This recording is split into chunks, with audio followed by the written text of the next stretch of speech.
Tracking, alerting, protecting. This is WKYT News. Good afternoon. It's nice to have you with us on WKYT as we approach 12:30. I'm Bill Bryant. Barbara's off today. A fire has claimed the lives of 5 people in Kentucky early this morning. It happened just after midnight at an apartment complex on West 2nd Street in Maysville. The victims include 2 adults and 3 children.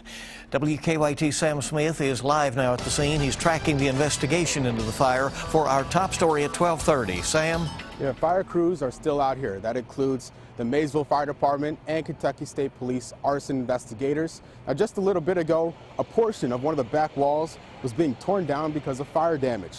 The mayor says it appears that the rest of the building is sound.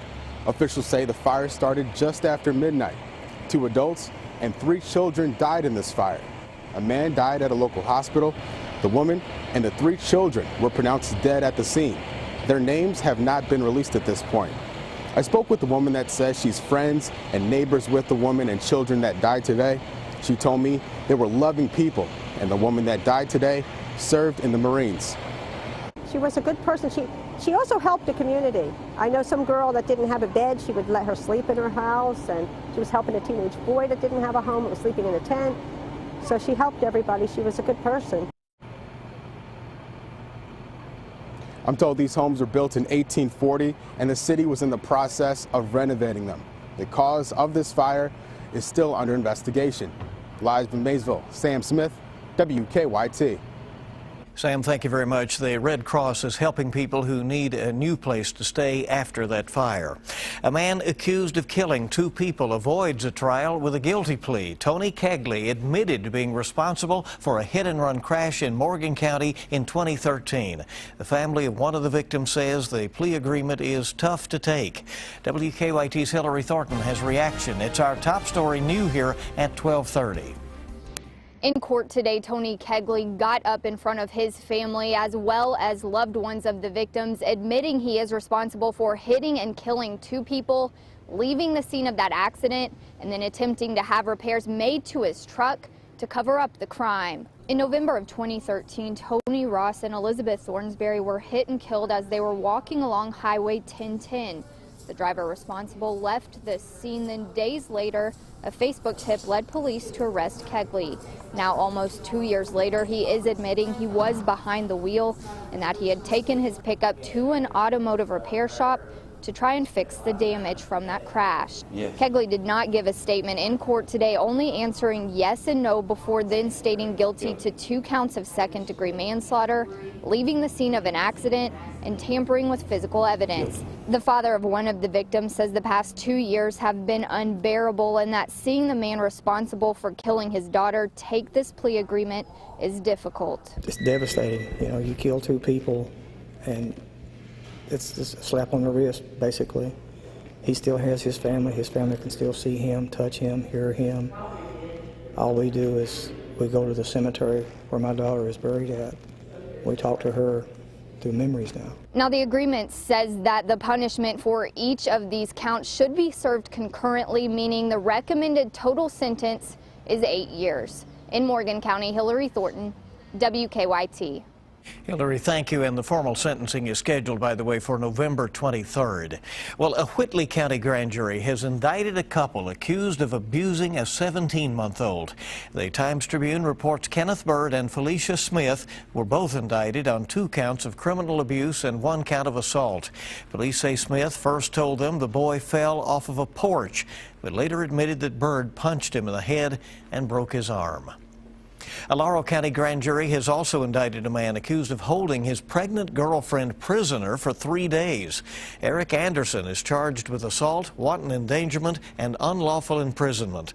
Police say Anderson abused the victim, would not give her food, and threatened her and her unborn child.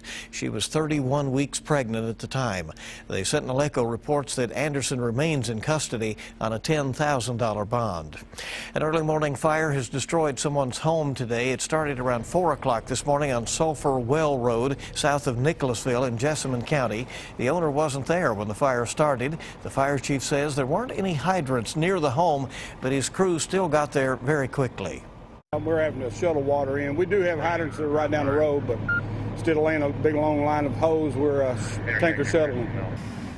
The cause of that fire still under investigation this afternoon. A Central Kentucky plant will be closing down. Leaders in Montgomery County say they have received notice that Lexington Metal Systems is closing. The closure will take place between December 19th and 31st. According to the notice, all employees will be terminated. That facility employs around 80 people. Israel's military says a Palestinian man stabbed an Israeli soldier this morning during clashes in the West Bank town of Hebron. Israeli security forces shot and killed the alleged attacker. Barry Peterson has the latest on the violence in Jerusalem.